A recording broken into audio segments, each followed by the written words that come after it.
Okay, good morning to all of you. आज के IT system के इस क्लास में हम लोग जो टॉपिक देख रहे हैं उसका नाम है इंफॉर्मेशन सिक्योरिटी। हम लोगों ने प्रीवियस क्लासेज में देखा था इंफॉर्मेशन सिक्योरिटी क्या होता है, इंफॉर्मेशन सिक्योरिटी क्यों जरूरी है, इंफॉर्मेशन सिक्योरिटी के क्या क्या उसके पॉइंट्स हैं। दैट मीन्स हमने बात किया था कि CIA के बारे में, ठीक है, क्या क्या इसका ऑब्जेक्टिव है, दैट मीन्स। फिर हम लोगों ने बात किया था कि इसके उन तीनों पॉइंट के अलावा इसके अल्टरनेटिव में कुछ टर्म्स हैं उसके बारे में। फिर हम लोगों ने देखा था कि ये ओनियन मॉडल पे बेस पे काम करता है, उसके बारे में हम लोगों ने जाना था। आज हम लोग जानेंगे कि इंफॉर्मेशन सिक्योरिटी कल्चर क्या होता है। What do mean by information security culture. और साथ में इसके बाद ये भी जानेंगे कि इंफॉर्मेशन सिक्योरिटी ग्रीवांसेस क्या क्या होते हैं, इसके बारे में हम लोग बात करेंगे। तो सबसे पहले हम लोग बात करते हैं इंफॉर्मेशन सिक्योरिटी कल्चर के बारे में। सबसे पहले क्वेश्चन ये उठता है कि इंफॉर्मेशन सिक्योरिटी कल्चर होता है क्या। इंफॉर्मेशन सिक्योरिटी के बारे में तो हम सब कुछ जानते हैं, लेकिन इंफॉर्मेशन सिक्योरिटी कल्चर क्या होता है। आप जैसा कि देख रहे हैं यहाँ पे, information security culture is the ideas. ये क्या है? एक आइडिया है, customs and social behaviors of an organization that impact information security in both positive and negative way। देखिए, इंफॉर्मेशन सिक्योरिटी कल्चर है क्या। तो इंफॉर्मेशन सिक्योरिटी कल्चर हम ये कह सकते हैं कि एक ऐसा आइडिया है, ठीक है, मतलब कि हमें ऐसे बोले कि ये एक ऐसा कॉन्सेप्ट है जो किसी भी ऑर्गेनाइजेशन के लिए उसके पॉजिटिव और निगेटिव दोनों इम्पैक्ट पर ध्यान देता है। दैट मीन्स कि हम लोग इसके माध्यम से अगर मान लो अगर हम लोग कोई सिक्योरिटी अपने इंफॉर्मेशन को सिक्योर करना चाहते हैं, तो इंफॉर्मेशन को सिक्योर कैसे कर सकते हैं। पहले हमें ये पता हो कि जो इंफॉर्मेशन है उसको सिक्योर करने के लिए आखिर ये कहां कहां से हमारी इंफॉर्मेशन को हार्म पहुंचाया जा सकता है, हमारी इंफॉर्मेशन कहां कहां से लीक आउट किया जा सकता है। यानी हमें वो सारे पॉइंट्स पता हो जिस पॉइंट पर हमारी इंफॉर्मेशन लीक हो सकता है, तो फिर हम उस सारे पॉइंट को क्लोज करने का ऑप्शन ढूंढेंगे। फिर हमारा इंफॉर्मेशन क्या हो जाएगा, सिक्योर हो जाएगा। ठीक है, जस्ट लाइक कि आपको अगर ये पता हो आपका घर है और आपको ये पता हो कि आपके घर में चोर कहाँ कहाँ से आ सकता है, यानी आप क्या करेंगे, घर में जो सामान रखेंगे तो वहां तक चोर कहाँ कहाँ से पहुंच सकता है चोरी करने के लिए, उन सारे रास्ते उन सारे पॉइंट्स को चेकआउट करेंगे और उस सारे पॉइंट्स को आप बंद कर देंगे, तो फिर आपका सामान सुरक्षित रहेगा घर में। उसी तरह से यहाँ पे है कि जो आपका इंफॉर्मेशन है, जो आपका डेटा है, ठीक है, उसको चूंकि आपको बचाना है तो पॉजिटिव और निगेटिव दोनों ही पॉइंट्स को आपको ध्यान में रखना पड़ेगा। पहली बात मतलब कि इंफॉर्मेशन सिक्योरिटी कल्चर क्या है। तो एक इंफॉर्मेशन सिक्योरिटी कल्चर एक ऐसा आइडिया है जो कि आपके एक आइडिया है, ठीक है, कस्टम्स है, या फिर हम कह सकते हैं किसी भी ऑर्गेनाइजेशन का एक सोशल बिहेवियर है जहां पर इंफॉर्मेशन सिक्योरिटी के दोनों ही पॉइंट्स के बारे में बात होती है, यानी पॉजिटिव वे और निगेटिव वे। ठीक है, कि उसका पॉजिटिव इफेक्ट क्या है और निगेटिव इफेक्ट क्या क्या है। आगे कह रहा है culture concept can help different segment of the organization works effectively or work against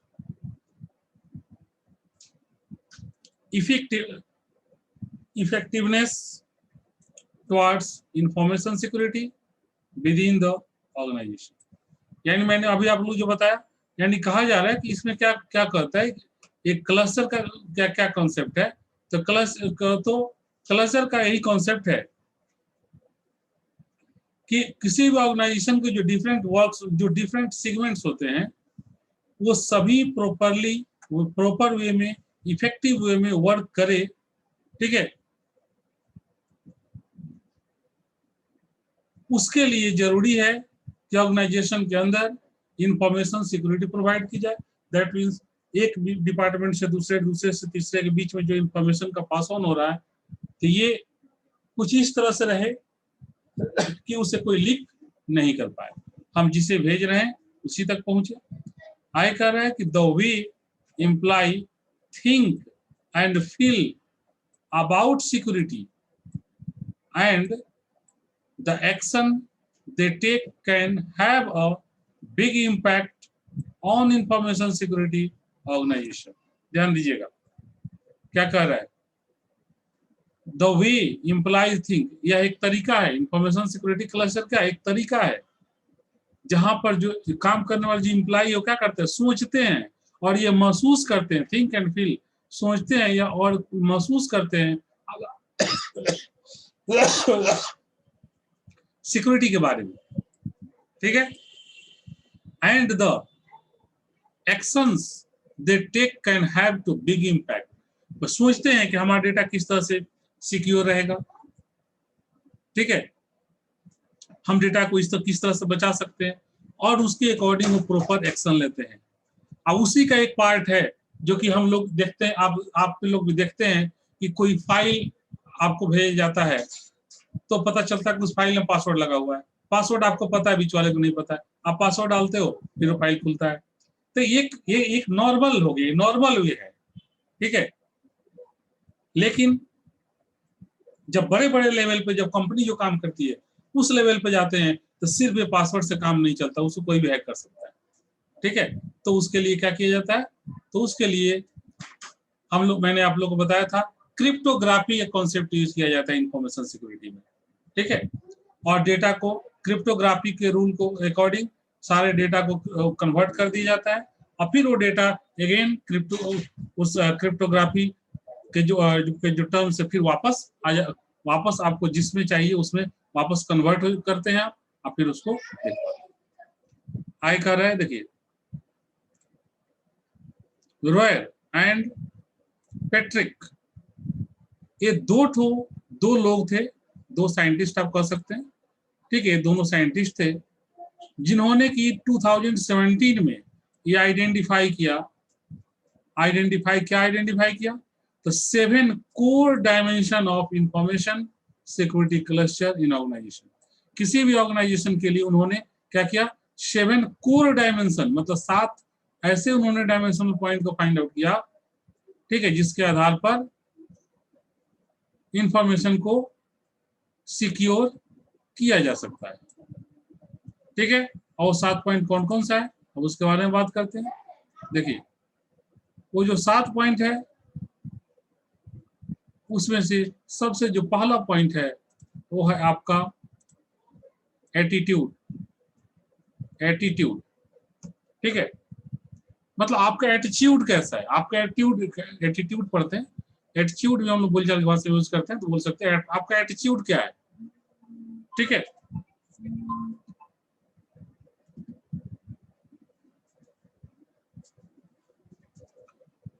आगे देखिए, तो एटीट्यूड के बारे में कहता है कि implies feeling and emotions about the various activities that pertain to the organizational security information। ठीक है, कह रहा है यहाँ पे कि जो इम्प्लॉइज है वो क्या करता है, वो फील करता है। ठीक है, और इमोशंस उसका जुड़ा हुआ है। ठीक है, वेरियस एक्टिविटीज से, जो भी ऑर्गेनाइजेशन है उसके वेरियस एक्टिविटीज से, ठीक, जो उसका जहाँ से उसका इमोशन जुड़ा हुआ है।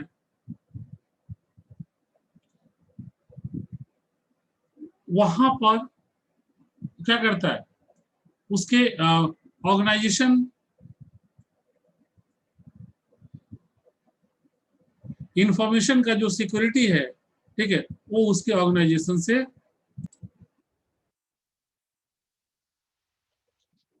देखिए, तो मैं आपको एटीट्यूड बता रहा था, एक सेकंड के लिए मैं डिस्कनेक्ट हो गया था, देखते हैं, ठीक है। देखिए, तो कार्य की एम्प्लॉय जो फील करता है, ठीक है, या एम्प्लॉय का जो इमोशन जुड़ा हुआ है वेरियस एक्टिविटीज के साथ, ठीक है, उससे संबंधित, पर्टेन का मतलब होता है संबंधित, तो उससे संबंधित हमारा जो भी ऑर्गेनाइजेशन, ऑर्गेनाइजेशन के लिए उससे संबंधित जो भी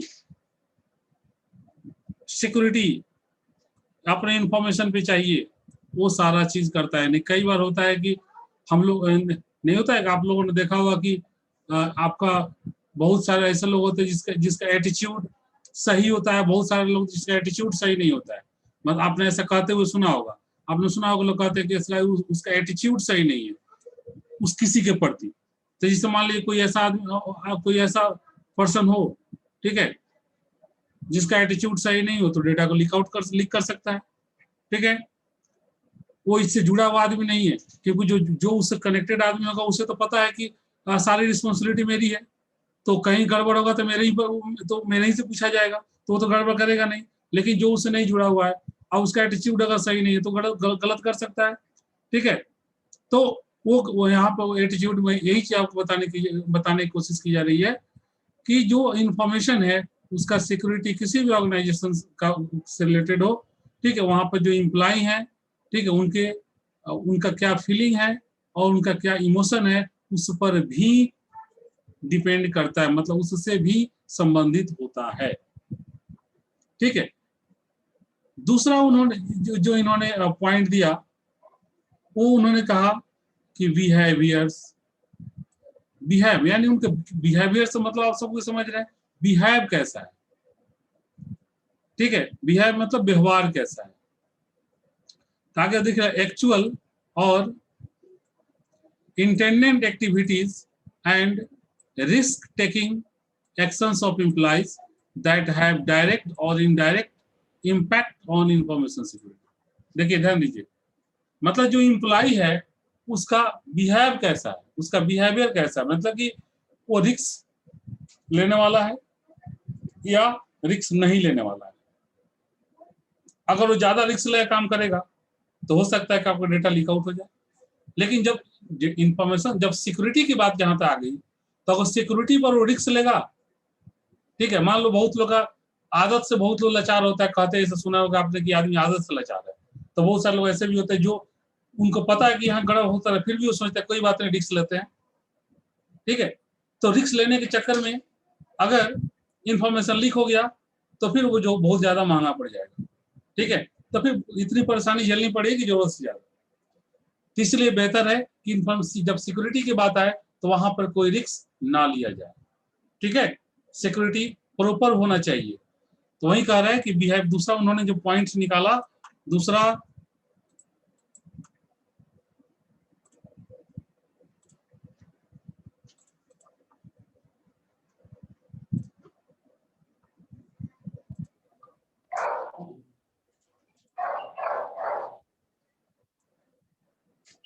आवाज नहीं आ रहा है सर। आवाज नहीं जा रहा है, सर अब आया। अब जा रही है आवाज? Yes sir. ओके। तो रूट और पैट्रिक ने जो दूसरा जो अपना पॉइंट दिया, पहला एटीट्यूड, दूसरा दूसरा बिहेवियर। तो बिहेवियर उन्होंने क्या कह दिया भाई, जो इम्प्लाई है, जो वहाँ काम करने वाले लोग हैं, वो किस तरह के हैं, उस पर भी इंफॉर्मेशन की सिक्योरिटी डिपेंड करती है। अगर वो ज्यादा रिस्क लेने वाले हैं तो हो सकता है प्रॉब्लम क्रिएट हो जाए, और रिस्क लेने वाले नहीं है सिक्योरिटी के मामले में, तो फिर डेटा सिक्योर रहेगा, ठीक है। तो इस बात का भी ध्यान रखना हो। तीसरा उन्होंने जो पॉइंट जो यहाँ पर दिया, उन्होंने कहा कॉग्जिनेशन। कॉग्जिनेशन उन्होंने कहा, उन्होंने कहा देखे, implies awareness,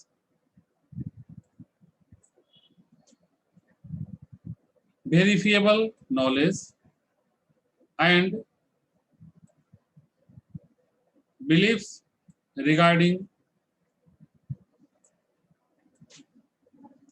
practice, activities, and self-efficiency relation that are related to the information security.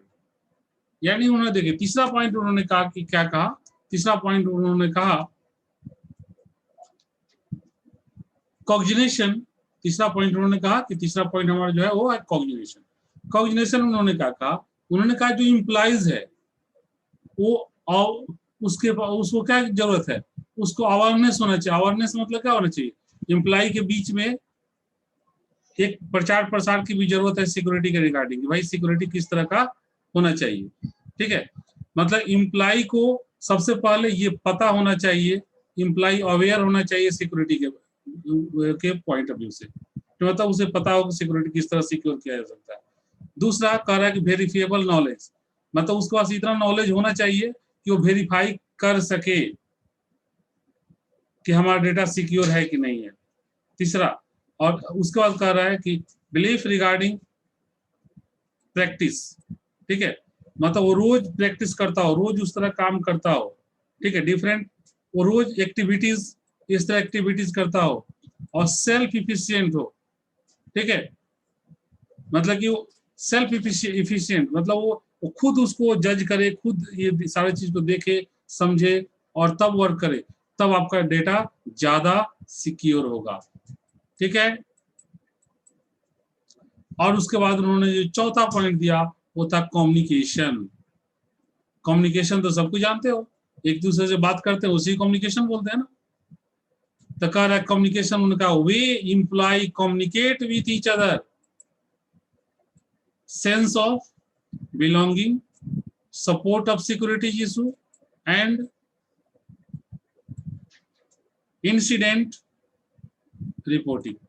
ध्यान दीजिए, कह रहा है कि जो इम्प्लॉइज हो, सारे इम्प्लॉइज जो भी उससे रिलेटेड, ऐसा नहीं हो कि क्या हो कि एक आदमी है तो वो अपना चुपचाप बैठे काम कर रहा है, दूसरा अपना, सब एक ही से जुड़े हुए हैं लेकिन सब एकदम अपने आप में कोई मतलब नहीं है किसी से। अगर ऐसा होगा तो क्या होगा, किसी से कुछ मैंने किसी को लगा कि कुछ यहाँ पर हमारा इंफॉर्मेशन लीक हो सकता है तो दूसरे को नहीं बोलेगा, तो नहीं बोलेगा तो तब तक रियली में दूसरा से वो काम हो जाएगा, इंफॉर्मेशन लीक आउट हो जाएगा, कोई इंफॉर्मेशन को हैक कर लेगा।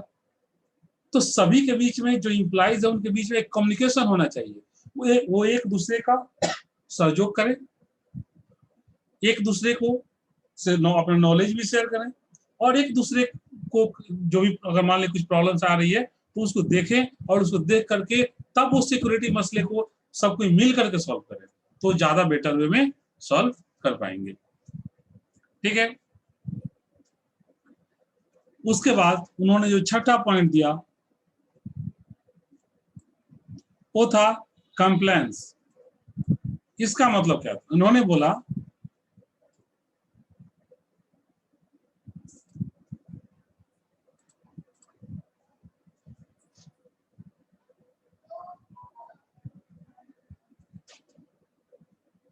कितना पॉइंट लो, 2 4 6, ये पांचवा पॉइंट कंप्लायंस है। ठीक,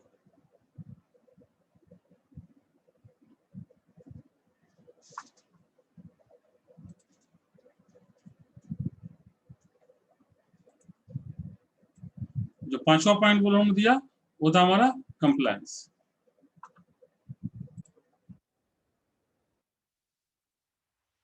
तो कंप्लायंस में कहा गया, ठीक है, अडेयरेंस टू ऑर्गेनाइजेशन सिक्योरिटी पॉलिसी। इसका मतलब क्या होता है, इसका मतलब होता है कि जो हमारा ऑर्गेनाइजेशन है उसका जो इंफॉर्मेशन, जो हमारा इंफॉर्मेशन सिक्योरिटी का जो पॉलिसी है, ठीक है, उसका अक्षरशः अनुपालन होना चाहिए। मतलब जो एम्प्लॉइज हैं वो उसके रूल को ब्रेक ना करें सिक्योरिटी के मामले में। ठीक है, इसका मतलब अवेयरनेस का मतलब होता है अनुपालन करना। ठीक है, वो उसका अनुपालन करें, पालक। दूसरा इसी में कह रहा है अवेयरनेस ऑफ द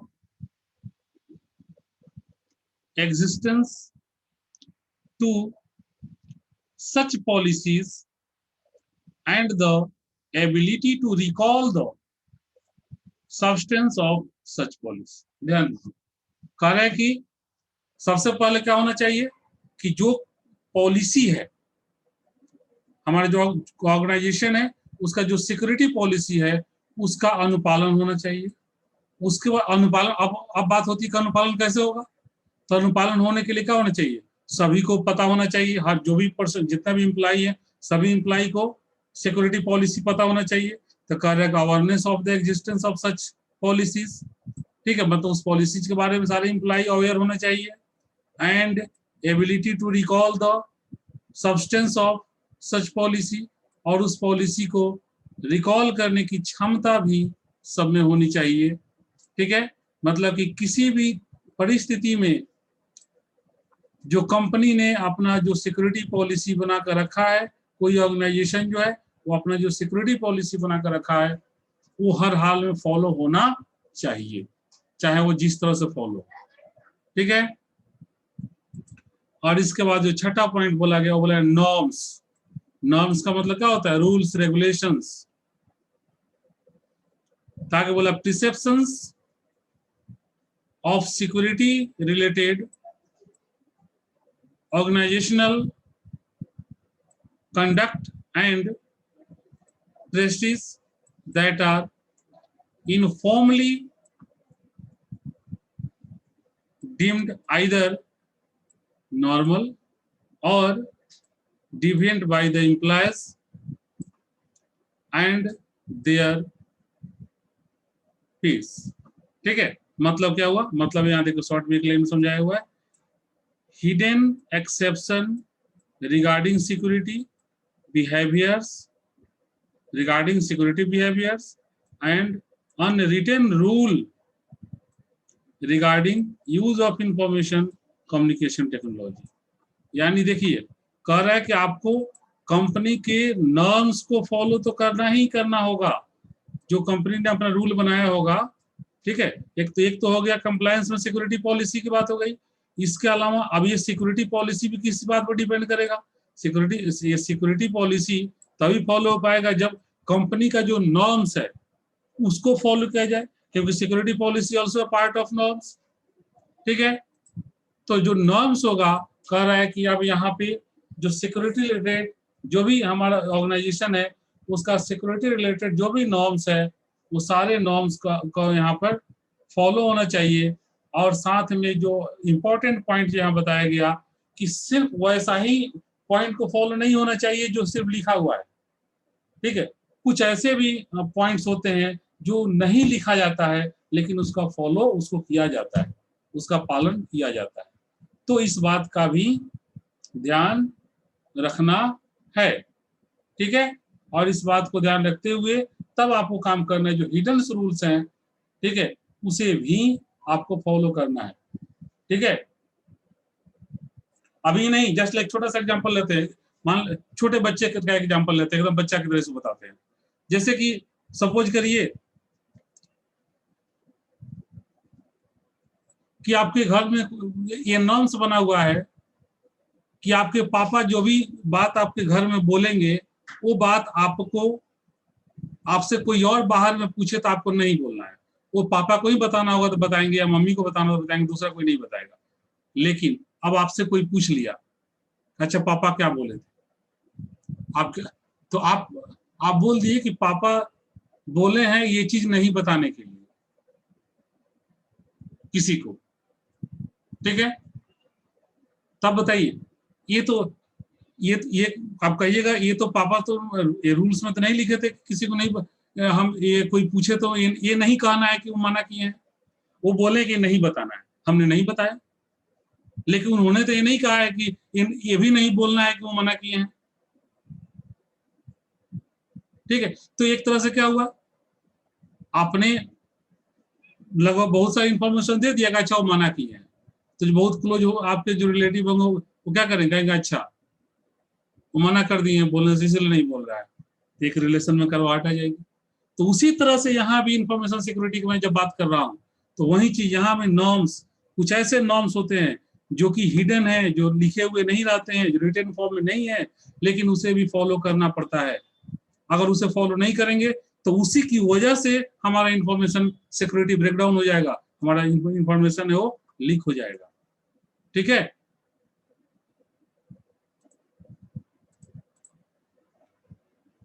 अब इसके बाद जो 7वां पॉइंट है वो है हमारा रिस्पॉन्सिबिलिटीज। इससे तो सब कुछ अवेयर है। रिस्पॉन्सिबिलिटी का मतलब क्या होता है, हमें जो काम मिला है उस काम को हम ईमानदारी पूर्वक सही ढंग से उसका अंजाम, मतलब उसका जो भी डेस्टिनेशन है वहां तक हम उसे पहुंचाएं, मतलब उस काम को प्रॉपरली अपना वर्क समझते हुए उसको हम करें। That is the responsibility. मतलब आप अगर कुछ गलत होता है, कुछ गड़बड़ होता है, तो आपकी जिम्मेदारी है कि गलत क्यों हुआ। जैसे कि एक छोटा सा एग्जांपल, आप पढ़ाई कर रहे हैं, पापा पैसा खर्च कर रहे हैं, टीचर पढ़ा रहे हैं, लेकिन बावजूद इसके आपकी रिस्पॉन्सिबिलिटी है कि सारे चीज को, सारे पॉइंट्स को समझें, हर चीज पे बात करें और हर चीज को देखते हुए इतना अच्छे से पढ़ाई करें कि एग्जाम में अच्छा रिजल्ट आए। अगर आप एग्जाम में फेल कर जाते हैं तो इसकी ये पूरी की पूरी रिस्पॉन्सिबिलिटी आपकी हो जाती है। ठीक है, कि आपने ठीक से पढ़ाई नहीं किया। ठीक है, अब आप अगर ये कहें कि चलो हमको टीचर ने अच्छा से नहीं पढ़ाया, या आप ये कहें कि पापा पैसा नहीं दिए हमको पढ़ने के लिए, ठीक है, तो भी ये आपकी रिस्पॉन्सिबिलिटी थी कि अगर टीचर ठीक नहीं पढ़ाए तो आपको सिलेबस उठाकर देखना था, आपको पढ़ना था, आपको टीचर से बोलना था कि सर ये चीज नहीं पढ़ाई हुआ है, या फिर ये आपकी ये रिस्पॉन्सिबिलिटी थी कि आपको ये पढ़ना है। ठीक है, और आपको जो नहीं समझ में आया उसको फिर टीचर से पूछना है, आपकी रिस्पॉन्सिबिलिटी है। ठीक है, टीचर 10 बार पूछे, ये टीचर पूछने के लिए पूछ लेता है कि आपको समझ में आया कि नहीं, आपको समझ में आया कि नहीं, आप नहीं समझ में आया तो फिर से पूछिए। लेकिन ये टीचर की रिस्पॉन्सिबिलिटी नहीं है 10 बार पूछना, ये आपकी रिस्पॉन्सिबिलिटी हो जाती है कि आपको नहीं समझ में आया तो आप तुरंत पूछिए, या एक दिन बाद भी पूछ लीजिए कि सर अब ये नहीं समझ में आया, मुझे फिर से बताया जाए। ठीक है, तो उसी तरह से यहाँ भी जो इम्प्लॉय काम करते हैं ऑर्गेनाइजेशन में, उनकी ये रिस्पॉन्सिबिलिटी बन जाती है, उनको जो भी रोल दिया गया है उस रोल के अलॉन्ग उनकी जो भी उनका उस रोल के अलॉन्ग जो भी इंफॉर्मेशन को सिक्योर करने के लिए उनकी रिस्पॉन्सिबिलिटी बनती है, उस रिस्पॉन्सिबिलिटी को पालन करें और इंफॉर्मेशन को लीक आउट होने से बचाएं, मतलब इंफॉर्मेशन को सिक्योर करें। ठीक है, ये टोटल 7 पॉइंट हैं जो कि रोड एंड पिट्रिक के द्वारा दिया गया था 2017 में। ठीक है, अब इसके अलावा भी कुछ और पॉइंट्स की हम लोग बात करेंगे कि इंफॉर्मेशन सिक्योरिटी, देखिए आप कह रहा है कि to manage the information security cluster, information security cluster को मैनेज कैसे करेंगे। ठीक है, इंफॉर्मेशन सिक्योरिटी कल्चर को कैसे मैनेज करेंगे, तो इसके लिए उन्होंने 5 स्टेप्स प्रोवाइड किया। ठीक है, और 5 स्टेप्स जो उन्होंने बताया कि जिसको फॉलो करना है वो क्या क्या है। तो पहला है प्री इवोल्यूशन, दूसरा है स्ट्रेटजी, तीसरा है प्लानिंग, और चौथा है ऑपरेटिव प्लानिंग, पांचवा है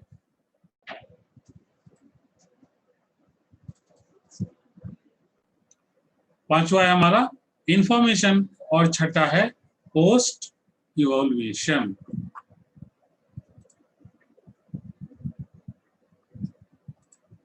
ये 5 पॉइंट आप देख रहे हैं, अब इनके बारे में बात करेंगे। ठीक है, सबसे पहले प्री इवोल्यूशन। प्री इवोल्यूशन का मतलब क्या होता है, इवोल्यूशन का मतलब जांच करना, प्री का मतलब पहले, बस सीधा सीधी समझ लो, मतलब कि पहले ही सारा जांच कर लें कि हमारे जो इंफॉर्मेशन हम जो सिक्योरिटी के बारे में बात कर रहे हैं, जो इंफॉर्मेशन है, ठीक है, इंफॉर्मेशन उसके रिगार्डिंग हम पहले ही सारा चीज सिक्योरिटी को चेक कर लें। ठीक है, ताकि कहीं कोई हमारा एरर नहीं मिले।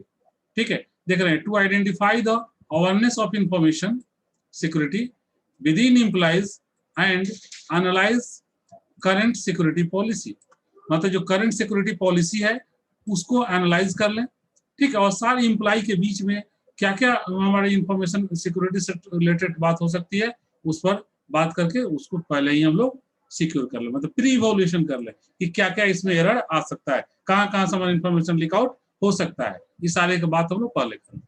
दूसरा उन्होंने कहा कि स्ट्रेटेजिक प्लानिंग कीजिए, ठीक है, स्ट्रेटेजिक प्लानिंग कीजिए, स्ट्रेटजी मतलब एक प्लान बनाइए, ठीक है, और उस प्लान के अलोंग आपको काम करना है। तो कह रहा है to come up a better awareness programme, एक बढ़िया मतलब अच्छा से सबको जानकारी हो जाए उसके लिए एक प्रोग्राम बनाइए। तो we need to set clear target, clustering sir people screen नहीं दिख रहा। is helpful to achieve it.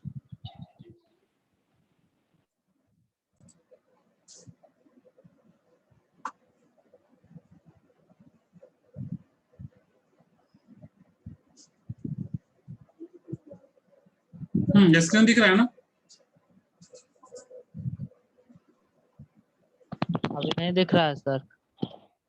मुझे डिस्कनेक्ट हो जा रहा है बार बार।